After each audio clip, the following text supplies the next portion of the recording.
এখন থেকে সারা বছর কসকসে আম খেতে পারবেন। আসসালামু আলাইকুম, hello everyone, welcome back to my channel Farhana Aini's kitchen.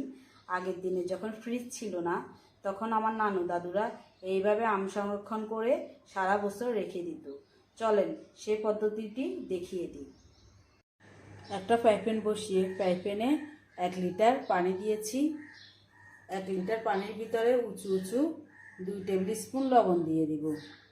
লবণটা দিয়ে চুলাটা ধরিয়ে দিব। চুলাটা ধরিয়ে 5 মিনিট পর্যন্ত পানিগুলা জাল করে নিব। চুলাটা ধরিয়ে দিয়েছি, এখন অপেক্ষা করব। ভালোভাবে 5 মিনিট পর্যন্ত পানিগুলা জাল করে নিয়েছি। এখন চুলাটা অফ করে একবারে ঠান্ডা হওয়া পর্যন্ত অপেক্ষা করব। এখন দ্বিতীয় প্রসেসে চলে এসেছি। এখানে ফ্রেশ দেখে 1 কেজি আম নিয়েছি। অর্ধেকটা আম স্কিনটা ছাড়িয়ে নিব আর অর্ধেকটা আমের স্কিন সহ নিব।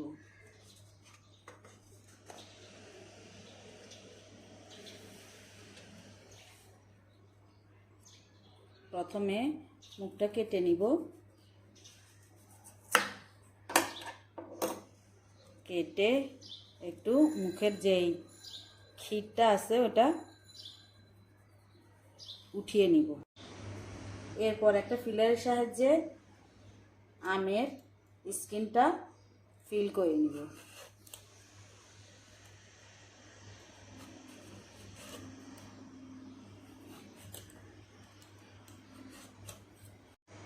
স্কিনটা ফেলার পর এক সাইডে রেখে দিব। এখন আস্তে আস্তে কেটে নিব। আমি লম্বা করে কেটে নিচ্ছি, আপনারা চাইলে অর্ধেক করেও কেটে নিতে পারেন।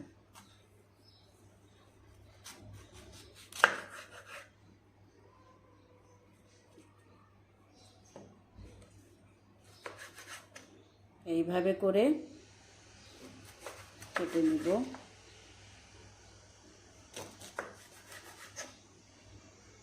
একবারে পাতলাও না আবার মোটাও না।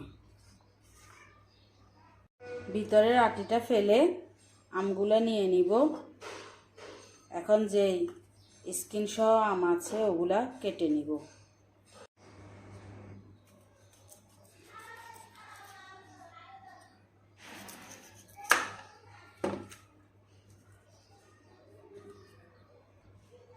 স্কিন সহ আমগুলো আমি লম্বা করে কেটে নিব।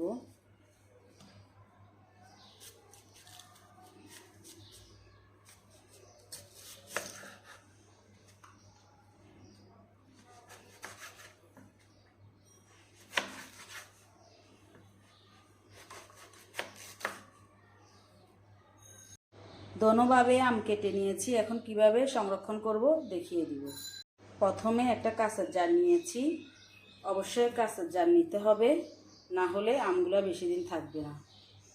একটা একটা করে আম দিয়ে দিচ্ছি।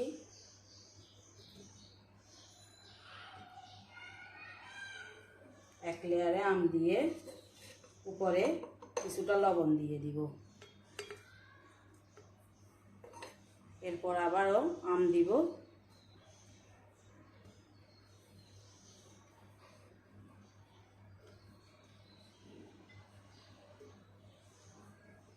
আবার উপর দিয়ে কিছুটা লবণ দিয়ে দিব।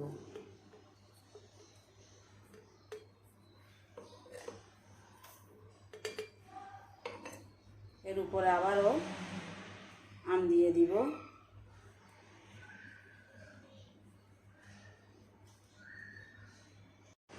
সবগুলো আম দেওয়ার পর 4টা কাঁচামরিচ একটু কেটে নিয়েছি, দিয়ে দিচ্ছি।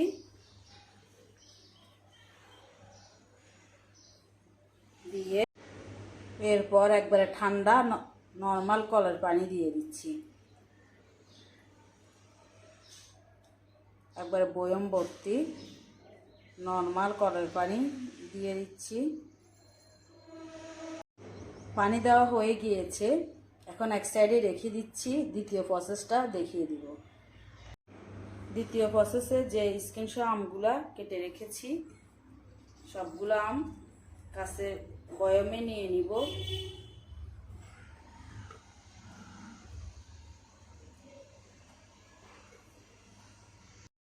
সবগুলো আম কাঁচের বয়মে নিয়ে নিয়েছি। আর যে পানিগুলা বলক উঠিয়ে নিয়েছি ওগুলো একবারে ঠান্ডা করে এখন দিয়ে দিচ্ছি অর্ধেকটা পানি দিব,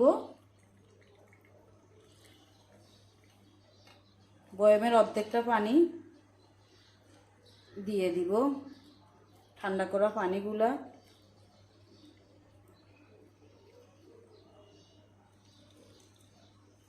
অর্ধেকটা পানি দেওয়ার পর সাদা ভিনেগার দিয়ে দিব আর অর্ধেকটা,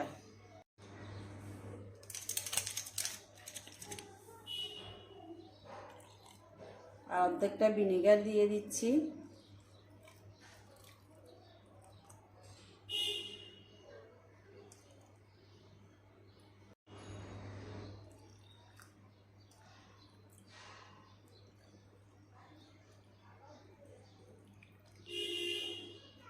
ব্যাস হয়ে গেল দোনো রকমের আম প্রসেস। আমরা তো শুধু আমের দিনে কসকসে আম খেতে পারি, এখন থেকে এভাবে সংরক্ষণ করে রাখলে সারা বছরে খেতে পারবো, যখন তখন ডাল রান্না করে খেতে পারবো, আচার তৈরি করে খেতে পারবো, যে কোনো ভর্তা তৈরি করে খেতে পারবো। এইভাবে রেখে দিলে সারা বছরে থাকবে। আর ফ্রিজে যখন রাখবেন তখন ফ্রিজ থেকে বের করলে আমগুলা ভর্তা হয়ে যায়, খেতে কিন্তু ভালো লাগে না, আগের মতো টেস্ট থাকে না।